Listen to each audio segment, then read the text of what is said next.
The first thing we're starting with is Spider-Man Across the Spiderverse, which I've not yet seen, but I've seen it has a tremendous score of 9.1 on IMDb at the moment, which must mean some people like it. Emma, do you want to introduce us to the clip of Spider-Man Across the Spiderverse? So Across the Spiderverse is the second in the series, and basically in this one we've got all the Spider-Men from different universes. They get together in their own little pocket universe, and beyond that, I don't really want to say much for the fear of spoiling it. Here's a clip. Miles! Want to get out of here?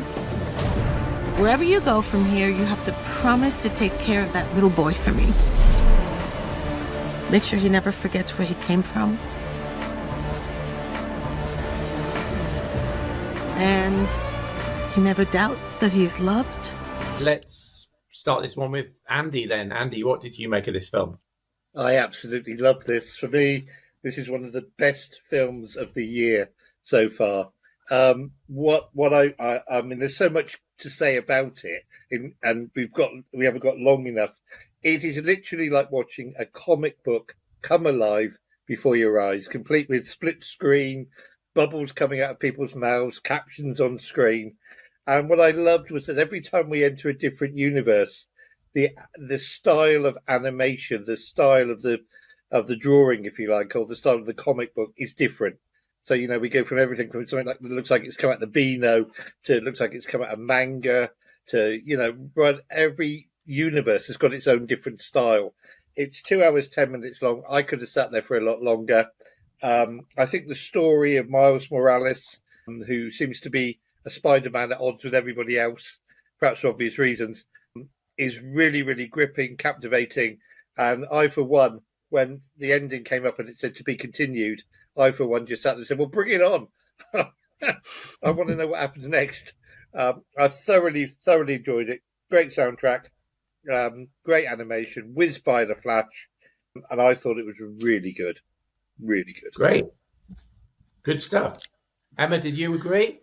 Well, on some points, I love that different animation, which is exactly what I loved in the first one.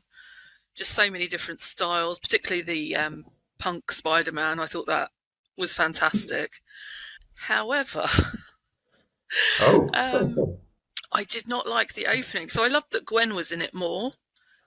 You know, I liked the story that she had going through it, but I really hated the animation and the music that they used for her opening piece. It just didn't work for me. Lots to love. Baby Spider-Man, I loved that. That was really adorable. But it wasn't better than the first one for me. And complete opposite to Andy, I really hated the ending. Stop trying to trick me into going back to the cinema. Everyone is going to go back to the cinema to see number 3. You don't need to go, oh my God, you have to see it because we're not going to tell you what happens. So that really annoyed me. It's been a while since we've had sort of 2-parters or 3-parters, and it does look like it's going to be the trend with, you know, Fast X and Fast 11 and Fast 12, and Mission Impossible is a 2-parter, as we know. So I was quite happy to be left in suspense, to be honest, because I felt exhausted after what I'd seen anyway. But I do think there was a better point to end it, which I can't say for spoilers, but had they ended it there, I probably would have been less annoyed. But ho-hum, we won't know now. Did you think it was better than the first one, Andy? I thought it was just on a par with the first one. It was almost just like, which I loved. I thought it was just like watching a continuation of the first one, really. Right. And I thought that the story worked really well. I liked for me, not having never read the comic books and only ever seen Spider-Man on film, I thought the villain was really great. The main villain of this piece was highly imaginative, very creative. The Spot, he's called. I thought, as I said, I just thought the action was good. I got really involved with the characters. And I think the different families in the different universes, Peter Parker's families and friends in different universes, were really well portrayed.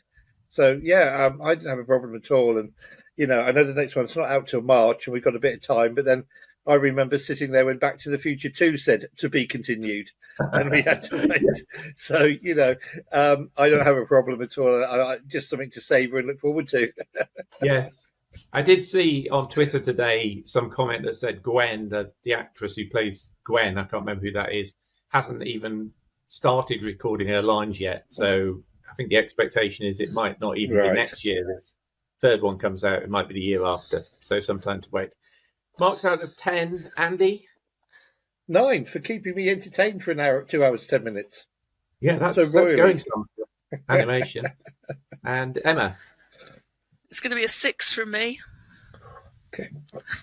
Ooh, 6 and a 9. That still gives us a Flickering Dreams average of 7.5, making it a